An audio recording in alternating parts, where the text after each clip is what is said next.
Hello and welcome to the American Experiment Podcast. This is episode number 38, or it could be 37, depending on which one we plan to roll out first. But just for safety, we'll say 38 because I think we're going to do the other one first at 37. But today we are going to talk about the Minnesota Parent Toolkit, education, my favorite topic. I have a passion for education and education reform. And of course, so does Catrin Wigfall, our policy fellow for education, all things K through 12 and beyond. So let's just start from the beginning and kind of frame this. You hear a lot about parents right now in education. You'd even say it's a movement, kind of a parents' movement.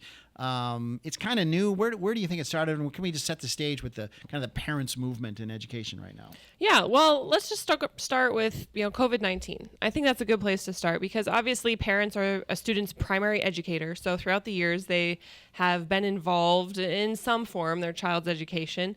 But I think COVID-19, school closures, online learning really woke parents up to what their children were or weren't learning when they saw what they were doing behind the screens on the computers. So I think that is a good setting the stage frame as far as, parent involvement really ticked up, which is a good thing. Parents should absolutely play an active role in their children's education. And so once schools reopened, once students got back into the classrooms, I think parents realized, okay, we can never go back to sleep again. We can never assume that our students are learning what they need to. And I think they realized the active role that they need to play. Yeah, I think that's well said. I mean, I think about when I put my three kids through school. I mean, it was just great. I just remember being in the fall, thinking it's so great. Oh, good, the kids are back in school. I know where they are all day. And unless it was a student-teacher conference where some issue was brought up, I really didn't worry too much about what was going on during that school day. And I think COVID, with looking over the shoulder at the laptop on the Zoom, going, wait a minute, what's going on? This is what you do with my kids all day? And not only, maybe the quality wasn't good, but also some of the things coming across issue-wise, political-wise, things like that, opened a lot of eyes. And so a lot of things came out of that in Minnesota. The Minnesota Parents Alliance was formed, and they're working on school board issues and educating parents. And kind of our message today is, you can go that route. You can work on elections. We don't do that here. You can run for school board, certainly a worthy thing to do if you want to get involved and really get involved. But there are a ton of things you can do as a parent that stop way short of getting involved politically, going to a school board meeting, stepping out, things like that. So that's kind of our focus today. And we are creating and launching the Minnesota Parent Toolkit. And the website is minnesotaparenttoolkit.com. You can go there, and it's full of new content. So I want to do a quick podcast on what's in the Minnesota Parent Toolkit and what options people have short of going to a school board meeting or speaking out or running for school board. So you've got 5 or 6 things on there, the really bite-sized things and actionable things parents can do. Let's go through them in a quick podcast. First one is curriculum review. Curriculum review is the first thing you put in the Minnesota Parent Toolkit. What does that mean? This is something that we've had in state law for years, and I don't know if parents know that they have this option when it comes to really fostering that positive partnership between teacher, parent, and because that is so key. And so, like you said, for the parent who doesn't necessarily want to go to the school board meeting or run for school board or whatnot, being able to form that partnership with your child's educator is extremely important. And so we see this toolkit as a way to help with that. These are some ways that you can get involved and figure out, how do I approach my teacher, my student's teacher, with some of these things in a way that's respectful and that you can communicate back and forth, because the end goal is whatever is best for that student. And so with that, what is best for the student when it comes to the instructional materials placed before that student? What type of supplemental materials, reading materials, textbooks, that sort of thing. So Minnesota state law has a statute, 120B.20, where it says a school district has to have a procedure in place for a parent to review the content of the instructional materials to be provided to the child, and if the parent objects to the content, to make reasonable arrangements with school personnel for alternative instruction. And that is so key. And I don't think a lot of parents know that they have that right. And so we're just helping them understand, what right does this statute give you, and then how do you exercise it? And it's interesting to hear that. So the legislature years ago had its wisdom, said no, if it empowered parents, no matter where you live in Minnesota, no matter what school district you're in, this is available to you through this statute. That's amazing that they had that foresight. Definitely. And it encourages transparency and accountability. And again, I think it brings all of the key people together, the parents, the teachers, educators, so that we can strive to have a really top-notch education system. Mm-hmm. I like this communication idea too. I think one of the things the toolkit will do, and I don't know if we'll eventually have, I think we've had some sample letters and things, you should communicate with that teacher first. Absolutely. And the school will tell you that. Work through the hierarchy. If you have a problem, don't run to your school board member. Don't run to the superintendent. Don't even run to the principal. But there's kind of a way to kind of work through issues, and that's part of the positive thing we're trying to talk about. Definitely. When I was in the classroom, I absolutely appreciated when parents reached out to me first, let me know the concerns that they had, because I may not have been aware of them, first of all, and then it allowed me to form that partnership with the parent, set up a time to meet and discuss, and then I didn't feel like they were just going to my superiors and that sort of thing, but they were really intentional about, figuring out what are the best steps to move forward and to make sure this child's education is on track. So I think that's really, really important for parents to consider. All right, number 2 on our toolkit is a district advisory committee. So yes. Again from statute, right? Yes, again from statute. This is another statute, 120B.11, and what a school district does is they establish an advisory committee, and this committee is tasked with ensuring active community participation in all phases of the planning of instruction and picking in curriculum, improving curriculum, and what this statute says is that committee, whenever possible, parents and other community residents have to comprise at least 2/3 of the members. So it's a great way for parents or community members, ask your school board about how you can serve in this capacity and how you can play this active role in working to improve the instructional materials and curriculum that go before students. Is it your experience that every school district has this set up already, or is it kind of hit and miss, or? So they do have it set up. It's a matter of how, do they advertise that this is open to parents and community members? When we did our 2021 summer tour, I remember sharing this with parents, and I had one parent who attended email me the following week, and she said, "Thanks so much for this information on the advisory committee. I went to my school board and asked them about it, and they said, sure, you can be on it. We meet next week." So, some great. districts may have a formal application process, some may not, but it doesn't hurt to ask and at least figure out, who's on it, when do they meet, because they're picking some really key things that go into your child's education. And again, you have the backing of the Minnesota legislature here. This is not something you're making up, and every school district needs to have one available. And if you need to, in a tactful way, not an attacking way, say, hey, I'm just looking at the statute here. It looks like we should have one. I just want to know what your answer is, and you will get you'll get information. All right, number 3, the student survey opt-out. So tell us about the student survey that is done not every year, or every year occasionally, or what is that? Every couple years, yes. So, first of all, there are a bunch of different student surveys that schools administer. The main one that you're talking about is the Minnesota Student Survey, but school districts have their own. Sometimes they will bring in third parties. They'll contract with them to administer surveys.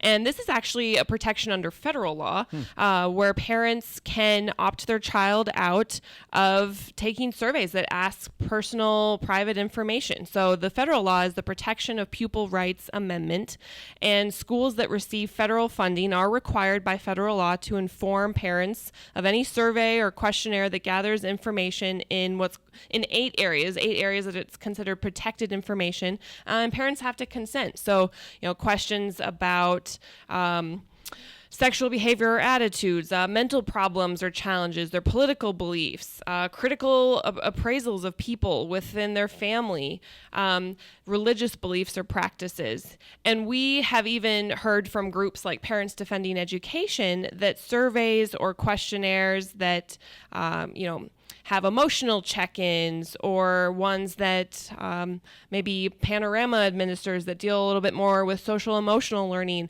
that those parents can opt their students out of those as well. So, parents should ask their principals or school leader about the opt-out process. We have a sample form on MinnesotaParentToolkit.com, but many districts do have specific opt-out forms that parents just simply need to sign and turn into school officials. So just ask. So it still is opt-out and opt-in. If you don't know this on the front end and opt your kid out, your kid's going to get the survey. Well, and yes, so schools are usually pretty good because they don't want a lawsuit. Are usually pretty good about saying in a newsletter or whatnot, hey, this survey is going to be administered.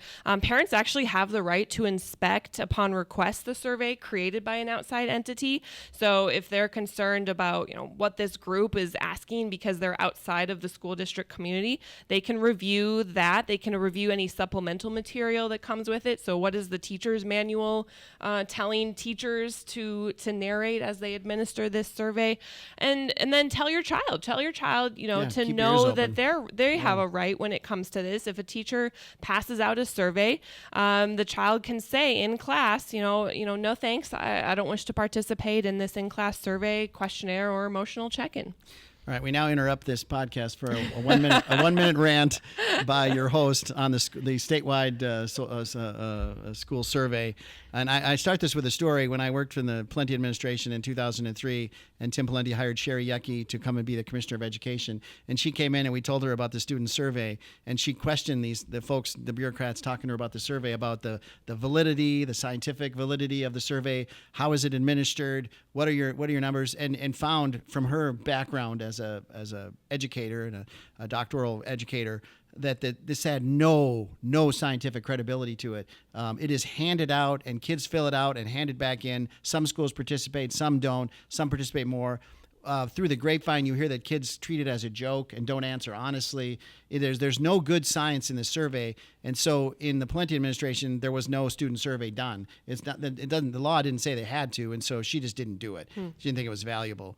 I will say that the survey is really misused because it is not scientific, and they'll do the student survey, and you will hear that quoted all over the place, all over state government. They will say that 82% of kids are doing this or doing this behavior, and therefore we need a government program to stop it because we have this data that says that 85% of kids are doing these things. And the data is the student survey, and it is not scientific, and it is not a good data. So okay, end of rant on the student survey. Opt your kids out. But don't make funding decisions based on data in that. It's not good. Number 4 in the toolkit, sex and HIV/AIDS education opt-out. So the HIV/AIDS reference is a little old, but certainly beyond surveys, you can opt your kid out of some instructional stuff at Health school. education, yes. And this is all listed in the same form as the survey opt-out. So, families can look at the form, consider what they want to opt their child out of, and then submit that. And one of those is, yes, health education, sex instruction, again, part of Minnesota Statute 120B.20. And so there are parents who are concerned with what curriculum will be guiding this sex education? Will it go above and beyond? And at what age? At what age? Right. So if you not feel that your kid is ready, that's an opportunity for opt-out. Mm-hmm. And so another thing I should note, what's neat about these forms is we're making them available in different languages. We think it's really important to empower parents from all different types of communities so that they know the rights that they have. And that's a key focus of this campaign, is that every Minnesota parent will know what options they have, and then they can choose to exercise on what's available if they desire. Okay, the 5th thing in our toolbox so far is reconsideration of materials. What does that mean? Yes, so we kind of touched on this a little bit with 120B.20, where you can review instructional materials, you can request alternative materials. I should note with 120B.20, the school doesn't have to buy a whole new curriculum, but if they come back with an alternative set of instructional materials and those still don't address parental concern, parents can offer up their own materials, and that's something that'll be part of the toolkit to we'll touch on that next, supplemental materials. But as far as reconsideration of materials, not only does this apply to the instructional materials, but also library materials, textbooks. And so usually these policies are listed on a district website under the 600 range, so numbers, 600 or so. And Minnesota statute also says that a school library must have a challenged materials procedure.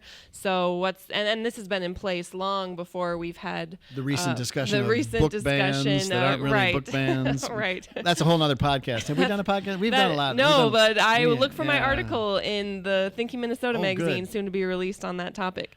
So this just shows, that there are policies that school districts have to have in place to address some of these things, and parents, might have to kind of make a couple clicks on a district website to get to these policies, but they are there. It's important to read them and then hold the district to those policies that they've put in place. And you just mentioned one other thing, which is supplemental materials. You can spend too much time saying, don't teach that, get that book out of the library. That's not appropriate, and criticize the way things are being taught. But another approach is to say, here's a better way to teach it, or Absolutely. here's another way to teach it. So we're going to have some resources along those lines. Absolutely, yes. So supplemental materials are, I think, really key to not only empowering teachers and educators, but students and parents too. If you have a great resource that you know of and that you think would be beneficial to your child's education, their classmates' education, share that. Share that with a teacher. Teachers are always looking for supplemental resources to pair with textbooks and other instruction. And so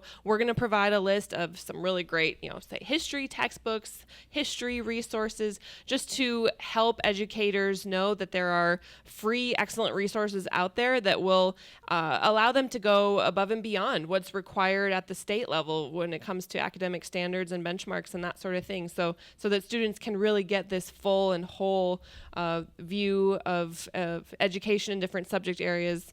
And so we want to just make that really easy for parents to recommend to teachers and educators, and then educators themselves who may visit the website to access. And so it's an ongoing project. Things will be added. These are the first 5 big things on there, plus some supplemental materials. Anything else to add? What are we missing? We'll continue updating it. This will, I think, live on for quite some time, and I think will be very valuable as parents think about different ways they want to become an active role in their child's education. We're here to support that. All right, MinnesotaParentToolkit.com. Check it out, and you can also find it at AmericanExperiment.org, where you can find all the stuff that Catrin writes, which is brilliant. Thanks for watching and listening to American Experiment Podcast.